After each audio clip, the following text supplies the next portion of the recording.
The old man had been sitting at the same table outside Daisy's Grill every Friday for years. He never asked for attention. He never needed company. He wore the same faded military jacket and drank the same cup of black coffee, always alone, and always early. Most people in town knew who he was, but very few knew his story. He was the kind of man who did not speak unless there was something worth saying. His silence was not weakness. It was earned. And then one afternoon, everything changed. A group of bikers rolled into town, loud and careless. One of them, bigger than the rest, walked past the old man and shoved him hard on the shoulder without reason. It should have ended there. But what that biker did not know was that the man he pushed had earned the respect of an entire generation. He did not know that the silence of that old veteran would echo louder than any shout he could muster, and he definitely did not know who would be waiting for him an hour later when he tried to leave town.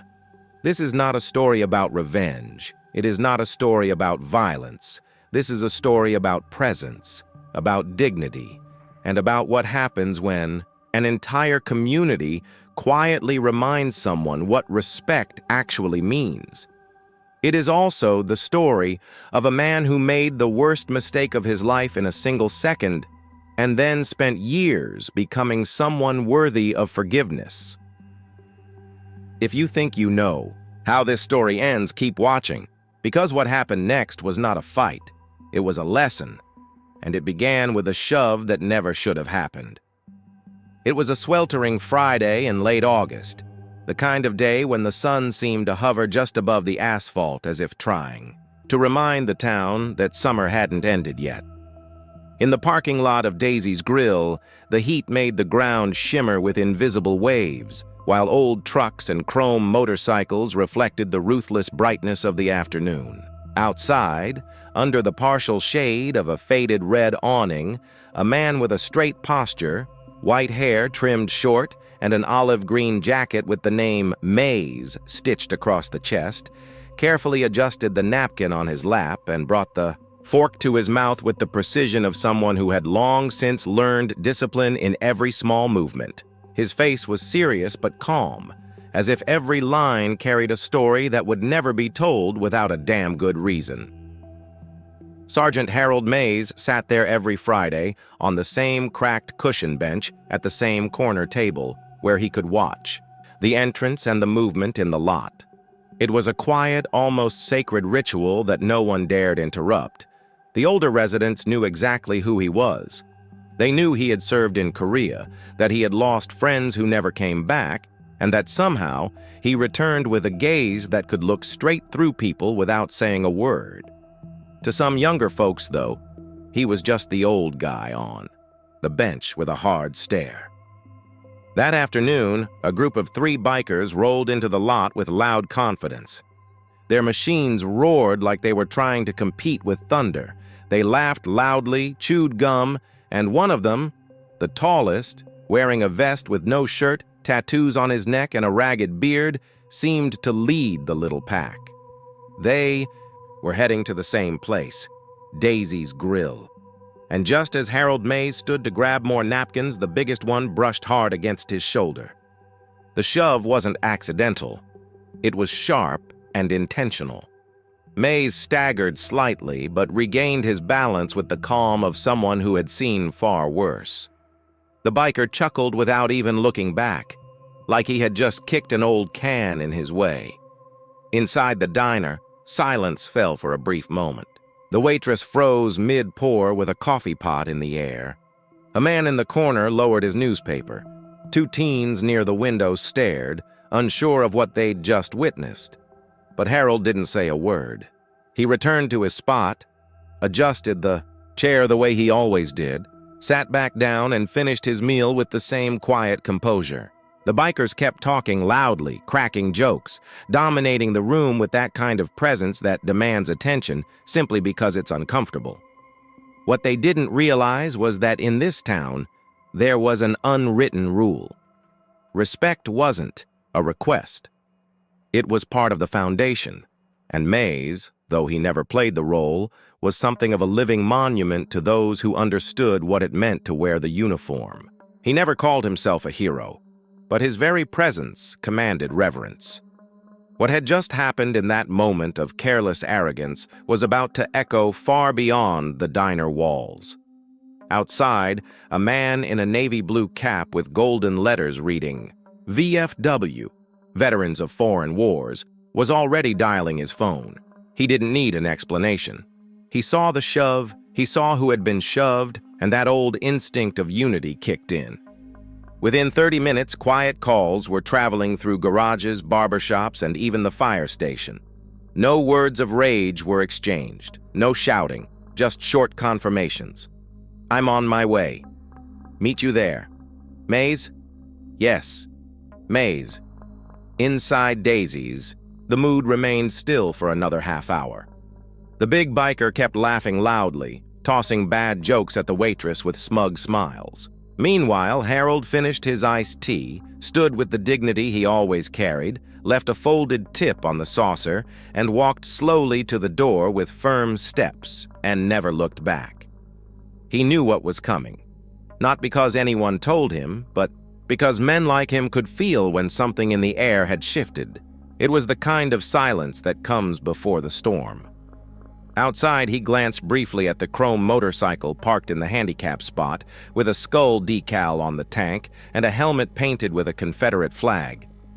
He touched the top of his cane, which he carried more for symbolism than need, and made his way to the VFW hall 4 blocks down. Trucks were already pulling in, doors opened, chairs were being set out, coffee brewed, and a different kind of gathering was taking shape. That afternoon, old Mays wouldn't say a word. He wouldn't have to. That shove, seemingly insignificant, to anyone who never wore the uniform, had crossed an invisible line that separates pride from honor, noise from true strength. And there, in that town where time seemed to move a little slower, the price of arrogance was about to be paid in the most silent, devastating way possible. The air outside the diner had shifted, but the men inside had no idea. The tallest biker, with the tattoos, had started spinning tales about his time in juvie, exaggerating fights, bragging about bar brawls that never happened, and making the others laugh louder than they needed to. He was the kind of man who mistook volume for authority and swagger for strength. The waitress kept her smile polite but mechanical. Her eyes, however, flicked often toward the window, toward the parking lot where unfamiliar trucks were now pulling in one by one. They came quietly, without ceremony or fuss. Pickup trucks of every shape and color, some polished clean, others caked in mud and rust. Men climbed out slowly, methodically. They wore worn boots, faded jeans, plain t-shirts. A few had baseball caps with old unit patches or American flags stitched to the front. One or two still had the posture of men who had not forgotten how to stand in formation. They didn't say much, just nodded to each other as they entered the VFW hall and stood around a table that was being cleared of bingo cards and folded pamphlets. Inside that simple building were men who had served in Vietnam, Iraq, Afghanistan, Desert Storm, even some who still remembered Korea. They didn't gather for drama. They didn't need vengeance. They gathered because one of their own had been publicly humiliated and had chosen silence over confrontation. That, to them, said more than any fight ever could. And that kind of quiet demanded an answer. Meanwhile, inside Daisy's Grill, the 3 bikers had finished their meals and stepped outside, loud and unconcerned. The leader adjusted his belt, spat to the side, and lit a cigarette as if the world had no weight. He was laughing about something crude he had said to the cook when he finally noticed that the parking lot wasn't as empty as before. Men were standing together across the street. They weren't holding signs or yelling. They weren't blocking the road or making threats. They simply stood, watching. The big biker squinted against the sun and saw them lined up shoulder to shoulder like a living wall. He laughed again, but this time with a nervous edge. He turned to his buddies, made a joke about some old-timer reunion, and started walking toward his motorcycle. That was when one of the veterans broke off from the line and crossed the street. He was older, maybe late 60s, with a limp that slowed him down but didn't stop him. He had a calmness in his step and eyes that didn't blink much. He stopped a few feet away and looked directly at the man who had shoved Mays. There was no anger in his expression, no raised voice or shaking fists. What he said came slowly, every word grounded in authority. He said that in this town, when someone put their hands on a veteran, especially one like Harold Mays, they weren't just pushing a man, they were pushing a generation, a legacy, a code. He said it not as a threat, but as a fact, one backed by the silent presence of over 20 men now standing behind him. The biker scoffed, tried to play it off, but his posture had changed. His voice cracked slightly when he replied, his hand lingering too long on the key in the ignition. He was realizing what everyone else already knew. He had made a mistake, not just in action, but in judgment. He had assumed this old man was alone, that no one would care, that there would be no consequence. But now, with every passing second, that assumption was unraveling in front of him. Another veteran stepped forward. This one younger, built like he still trained every morning, with a Marine Corps tattoo on his forearm. He didn't speak at first, just stood beside the older man, folded his arms and waited.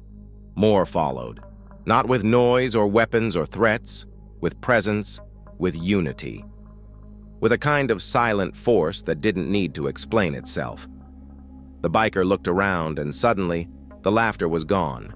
His friends were shifting uneasily, no longer leaning against their bikes but standing upright, alert, unsure. He reached for his helmet and mumbled something about being late.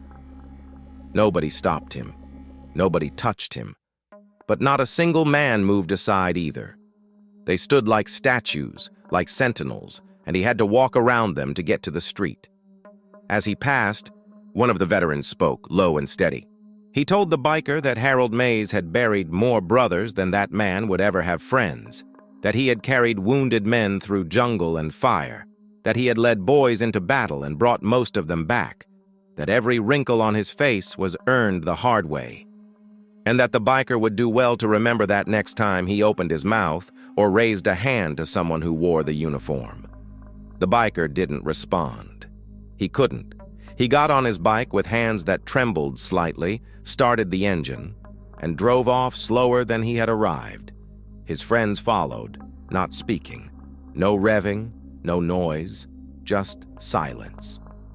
Back across the street, the veterans began to disperse, some shaking hands, others heading back to their trucks. No celebration, no anger, just quiet understanding. Harold Mays, who had been standing on the edge of the VFW hall the entire time, nodded once, then turned to go back inside. He said nothing. He didn't need to. That was the kind of man he was. That was the kind of message they sent. The day after the confrontation passed quietly on the surface. The diner opened at its usual time. The streets of the town buzzed with routine activity, and most people went about their lives as if nothing unusual had happened. But for those who had seen it, and even more for those who had stood together in that silent line of honor, something had shifted. No one posted anything online. There were no viral videos, no headlines, and no arguments flaring up on neighborhood message boards. In this town, respect moved differently. It did not need an audience to be real. At the VFW hall, the chairs had been returned to their usual places, the coffee pots cleaned, the photographs of fallen comrades hanging quietly on the walls. Harold Mays came in early that morning, as he always did, to tidy up and check on things before the weekend gathering. He didn't speak about the incident. He didn't even bring it up when others tried. He simply said it was over and that the matter had been handled. But behind his calm exterior, something had stirred that had not moved in years. He sat alone at the back table, staring for a long time at a framed picture of his unit taken in 1953. His hand rested over the names etched on a small bronze plaque below the photo. He closed his eyes and let the silence settle around him. It wasn't guilt or anger that filled the space. It was memory. the weight of time, the faces of men who had stood beside him when he was young and strong and fearless, the sound of choppers overhead, the heat of the jungle, the promises made between brothers that some never got the chance to keep. Meanwhile, miles away in a small apartment above a body shop on the edge of town, the biker who had shoved Harold sat at the edge of his bed staring at the floor. His name was Dean. He hadn't slept much. The night before, after riding hard, for an hour to clear his head, he realized that he hadn't just made a mistake. He had exposed something about himself that he could no longer ignore. All his life he had used volume and defiance as armor. Being the loudest, the toughest, the most unpredictable had kept people at a distance. It had kept him from ever having to face what was underneath. But standing there, surrounded by men who said nothing, who didn't need to yell or threaten, because their very presence demanded a kind of reverence he could not fake or challenge, Dean had felt something crack. It wasn't fear, it was shame. The real kind, the kind that doesn't come from being caught, but from realizing you were wrong in a way that strips you bare. He reached for a crumpled pamphlet on his dresser. It was a local VFW flyer one of the veterans had handed him as he walked away. He hadn't looked at it until now. It listed support groups, community events, and names of contacts for anyone seeking connection or guidance. Dean stared at it for a long moment, then got dressed and walked out the door, not knowing where exactly he was headed, but knowing he couldn't stay where he was, not mentally and not morally. He didn't go back to the diner, not yet. Instead, he drove to the edge of town where the old train tracks curved behind a row of unused warehouses. There, he sat for nearly an hour, wrestling with thoughts he had buried for years. His father had been in the Navy but never talked about it. His uncle, a Marine, had died in Beirut, a name Dean had only ever heard whispered at family gatherings when the older folks thought the kids weren't listening. He realized now he had grown up surrounded by silence, by wounds that were never named, by stories left untold. And somehow that silence had turned into resentment, then into behavior he never truly understood until yesterday. Finally, with hands still unsteady, Dean walked into the VFW hall. He didn't know what he would say or even if they would let him in, but he knew that if he didn't try, he would never be able to look at himself the same way again. He stepped through the open door and stopped. Inside, a few men were cleaning up from the morning coffee. They looked up, surprised, but not unkind. He asked for Mays. There was a pause. One of the older men nodded toward the back room without saying a word. Dean walked slowly down the hallway. When he entered, Mays was seated in the same spot as always, his cane resting against the side of the table, a cup of black coffee in front of him, steam rising gently in the quiet. Dean didn't sit. He didn't offer excuses. He simply said he had been wrong, not just for the shove, but for what it represented, for the lack of awareness, for the years of misdirected anger, for pretending to be something he wasn't. Mays didn't respond immediately. He looked at Dean the way he had looked at young men his whole life, not to judge, but to assess. He saw the shame. He saw the sincerity. And when he finally spoke, his voice was steady and low. He told Dean that owning your mistake was the first act of real strength, that it took no courage to fight for pride, but a great deal to kneel before truth. That honor wasn't about medals or uniforms, but about how you carried yourself after the storm passed. Then he motioned to the empty chair across from him. Dean sat. They talked for hours. It wasn't dramatic. It wasn't emotional in the way movies are. But something changed that day, for both of them. And in that small room in a quiet town, a new kind of respect was forged, not through confrontation, but through humility, memory, and the kind of forgiveness that only men who have seen too much can truly offer.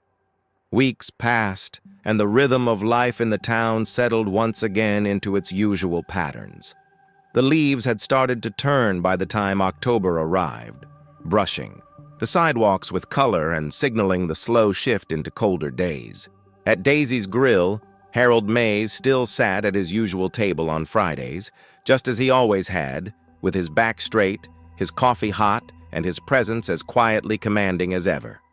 But there was a change now that only the observant could notice.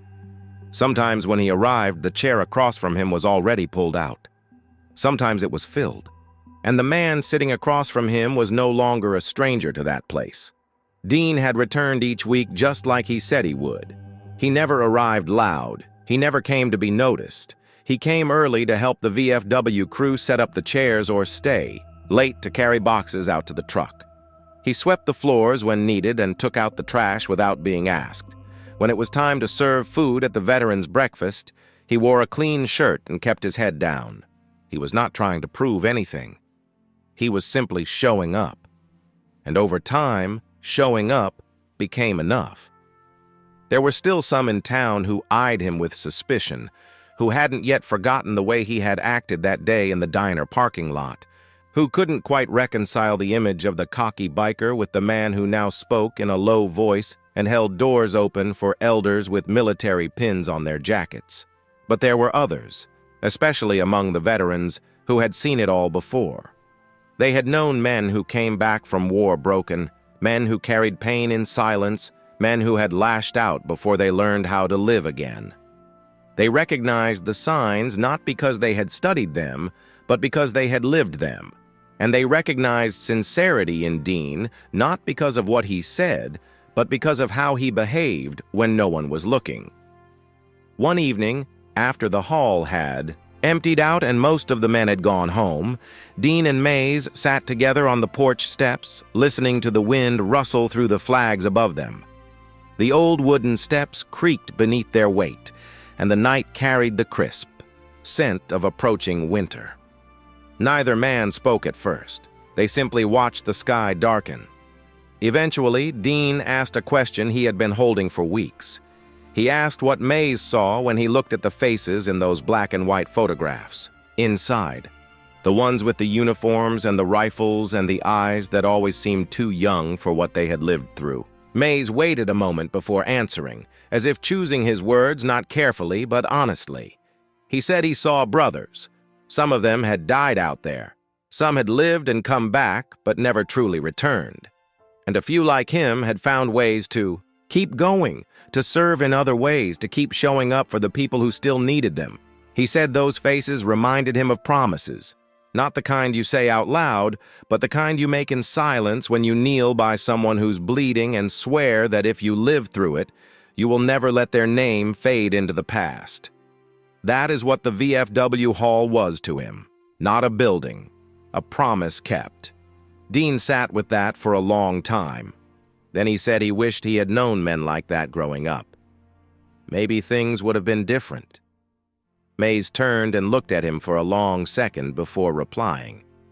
He said knowing men like that starts now. It starts the moment you stop looking back at what you didn't have and start being that man for someone else. That is what legacy means. Not inheritance. Responsibility. It was the first time Dean felt something lift off his chest that had been there for as long as he could remember. He did not cry. He did not speak again that night. He simply nodded, rose from the steps, and walked into the darkness with his head slightly higher than before. In the weeks that followed, Dean began speaking at local schools with a few of the other veterans. Not about war stories or battle tactics, but about respect, about what it means to stand for something, about the men who gave up their names so others could keep theirs. At first, the kids looked at him the way they looked at any guest speaker, distracted and half listening. But slowly, over time, they leaned in. They listened. Because what Dean said came from a place that was not rehearsed. It came from experience, from regret, from transformation. On Veterans Day, he was invited to stand with the others at the town ceremony. He wore a jacket with no insignia, just a small pin he had been given by Mays that simply read honor in gold lettering.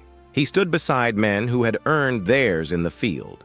And while he had not served in the military, He had begun to serve in a different way, with his time, with his hands, with his willingness to be better than the man he used to be.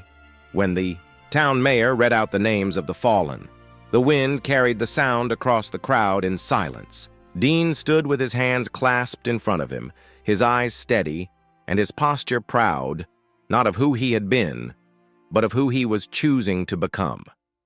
And as the flags lowered, and the final salute echoed across the hills, a few of the older veterans placed their hands on his shoulder in quiet solidarity. It was not forgiveness. It was recognition, and for Dean, that was enough.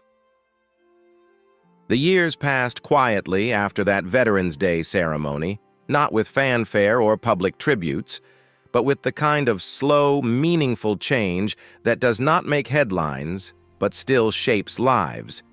Daisy's Grill still served breakfast at dawn, the VFW Hall still opened its doors every week, and the town itself continued to move at its own steady rhythm, guided by the kind of traditions that never needed explaining. Yet for those who had witnessed the transformation of Dean, who had watched him evolve not through grand gestures, but through the daily act of showing up, there was no doubt that something lasting had taken root. Dean became part of the furniture in the lives of the men he once stood across from. He helped organize events, drove veterans without family to their appointments, and made it his duty to learn the stories behind every picture on the wall of the VFW. He learned not just names, but what those names meant, what they had sacrificed, where they had served, what they carried back home that nobody else ever saw. He listened more than he spoke, but when he did speak, it carried weight because it came from a place of earned humility. And while most of his days were spent in service, to others, it was the mornings with Harold Mays that became the true anchor of his weeks. They had built something between them that required no definition. It was not a mentorship, and it was not a friendship in the way people often label things. It was simply respect, forged in silence and shared time, in walks that needed no destination, and in meals that carried meaning without a single word having to be spoken. But as all stories do, this one too began to change. One morning, Dean arrived at the VFW earlier than usual to find the chairs still stacked and the coffee pot cold. A few of the men were already there, their faces heavy with something unspoken. One of them, a Navy vet named Charles, handed Dean a small folded paper. There was no explanation needed. Mays had passed quietly in his sleep the night before, in the same house he had lived in for 4 decades, with his medals tucked neatly in a shadow box beside his bed, and a photograph of his old unit resting on his nightstand. He had left no final letter, no dramatic goodbye, only the memory of who he had been and the echoes of the way he had lived. The town felt different that day, not because it was quieter, but because the absence of Mays was a presence all its own. The flag outside the hall was lowered to half-staff. Flowers appeared on the diner table where he used to sit. A few former Marines who had not been seen in town for years returned to pay their respects, standing silently at the memorial park in full dress uniform without asking for attention. It was not a formal event. It was something older than that.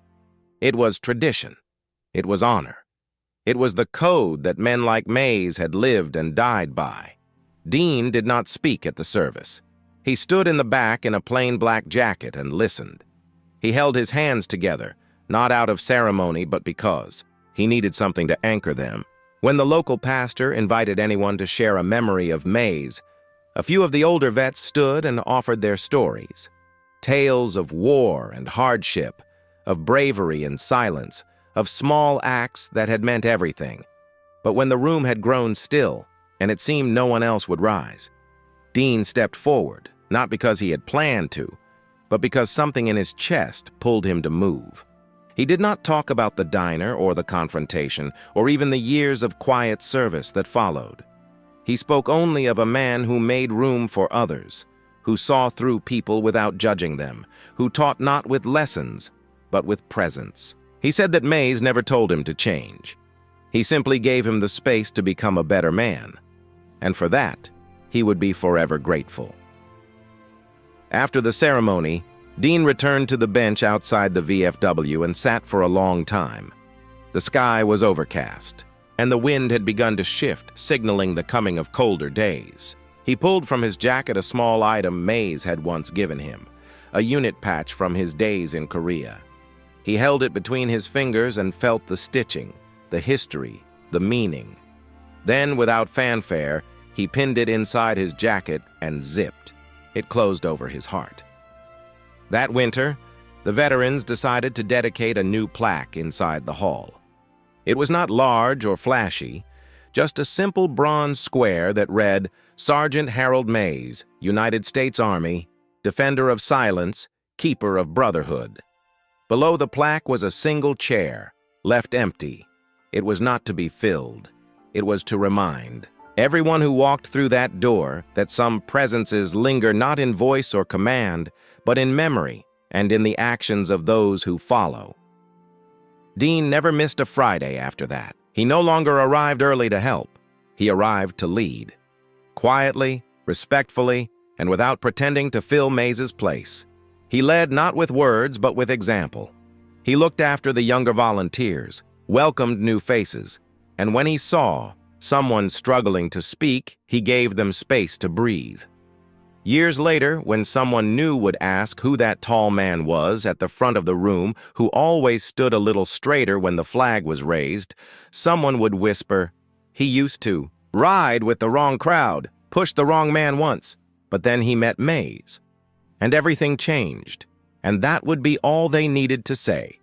Some stories do not end with a dramatic final act or a moment of glory that draws applause. Some stories end in silence, in slow change, in the quiet dignity of a man who decides to become someone better than who he used to be. Dean did not need forgiveness written in stone. He needed a path, and in Harold Mays, he found not a judge, but a guide. A man who had seen war, lived with the weight of memory, and chosen peace over pride. Through Mays, Dean learned that redemption is not about forgetting the past, but about honoring it with different choices. He learned that strength is not measured by who can shout the loudest or hit the hardest, but by who can listen, who can change, and who can stand still in the face of truth. In towns like this one, where veterans do not wear their stories on their sleeves but carry them in the way they walk and the way they look others in the eye, respect is not asked for. It is lived. And when that kind of respect is broken, it is not repaired with apologies. It is rebuilt with presence, patience, and persistence. Dean showed up. He stayed. And that, more than anything, is what made the difference. If this story moved you, take a moment to think about the veterans in your life or in your community. Ask their names. Listen to their stories. Honor their presence not with pity but with understanding. And if you believe these stories matter, subscribe to this channel and share this video with someone who still thinks people cannot change, because they can. Sometimes all it takes is someone like Mays to remind them how.